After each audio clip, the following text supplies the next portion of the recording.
Hi friends, ఎలా ఉన్నారు? అందరు బాగున్నారా? మేమైతే ఇవాళ సమోసా చేసుకుంటున్నాం. మీరు కూడా చూసేయండి. మైదా పిండిలో కొంచెం ఉప్పు, ఆయిల్ వేసి ఒకసారి కలుపుకోవాలి. తర్వాత కొంచెం కొంచెం వాటర్ పోస్తూ చపాతీ పిండిలాగా కలుపుకోవాలి. చూడండి, ఇలా మెత్తగా కలుపుకోవాలి. పిండి నానేలోపు ఆనియన్స్ కట్ చేసి పెట్టుకోవాలి. ఇలా కట్ చేసిన ఆనియన్స్ని ఉప్పు, కారం, ధనియాల పొడి వేసి బాగా మిక్స్ చేయాలి. అంతలోపు పిండి బాగా నానింది. మళ్ళీ ఒకసారి బాగా కలుపుకొని ముద్దలుగా చేసుకోవాలి. కొంచెం కొంచెం పిండి వేసుకుంటూ చపాతీలాగా చేసుకోవాలి. వీలైనంత పల్చగా, పెద్దగా చేసుకోవాలి. ఇది కూడా మీ ఇంట్లో ఇలా ట్రై చేసి చూడండి, చాలా బాగా వస్తాయి. ఫస్ట్ టైం అయినా ఏం కాదు, ట్రై చేయండి, చాలా బాగా వస్తాయి. మేము కూడా చేయడం ఫస్ట్ టైమే, ఎలా వస్తాయో చూడండి. ఇలా చపాతీలాగా చేసుకున్నాక ఇలా సైడ్స్కి కట్ చేసుకోవాలి. వాటిని పక్కన పెట్టేసి ఇలా కట్ చేసుకోవాలి.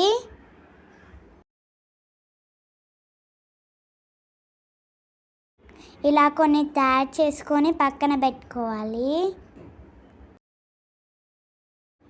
ఇలా అన్నీ స్ట్రైట్గా ఒకే లెవెల్లో ఉండాలి. ఇలా సమోసా షీట్స్ని తయారు చేసుకోవాలి. తర్వాత వాటిని కొంచెం పెనం మీద వేసి కాలనివ్వాలి. ఎక్కువగా కాలనివ్వద్దు.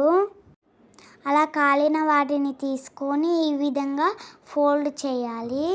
స్టఫింగ్ కోసం మనం ముందుగా తయారు చేసుకున్న ఆనియన్ని వేసి ఇలా సమోసాలాగా క్లోజ్ చేసుకోవాలి. మిగిలినవన్నీ ఇలానే చేసుకోవాలి. ఇలా ఫోల్డ్ చేసేటప్పుడు వాటర్తో తడుపుతూ ఫోల్డ్ చేయాలి. వేడెక్కిన సమోసా షీట్స్ చల్లారిపోకముందే ఈ విధంగా చేసుకోవాలి. మీకు నచ్చినట్టుగా సమోసా షేప్ని చేసుకోవాలి. ఇలా సమోసాలన్నిటినీ తయారు చేసుకొని పక్కన పెట్టుకోవాలి. ఇప్పుడు ఒక కడాయిని తీసుకొని ఆయిల్ని వేడి చేయాలి. ఇప్పుడు సమోసాలన్నిటిని వేసుకొని బాగా డీప్ ఫ్రై చేసుకోవాలి. సమోసాలు డీప్ ఫ్రై చేసుకునేటప్పుడు ఫ్లేమ్ హైలో పెట్టద్దు, మీడియం ఫ్లేమ్లో బాగా ఫ్రై చేసుకోవాలి.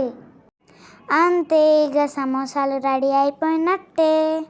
చూడండి, చాలా బాగా వచ్చాయి కదా. టేస్ట్ కూడా చాలా బాగుంది. మీరు కూడా తప్పకుండా ట్రై చేసి చూడండి. ఎలా వచ్చాయో తప్పకుండా కామెంట్ చేయండి. వీడియోనైతే లైక్ చేయడం మర్చిపోవద్దు. మీరు మా ఛానల్ని ఫస్ట్ టైం చూసినట్టయితే సబ్స్క్రైబ్ చేసుకోండి. చూడండి ఫ్రెండ్స్, చాలా బాగా వచ్చాయి కదా. ఇప్పుడైతే టేస్ట్ చేసి చూద్దాం.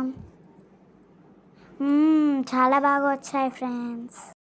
అప్పుడు మిగిలిపోయిన పీసెస్ని పాడేయనక్కర్లేదు. వాటిని కూడా ఇలా డీప్ ఫ్రై చేసుకొని తినొచ్చు.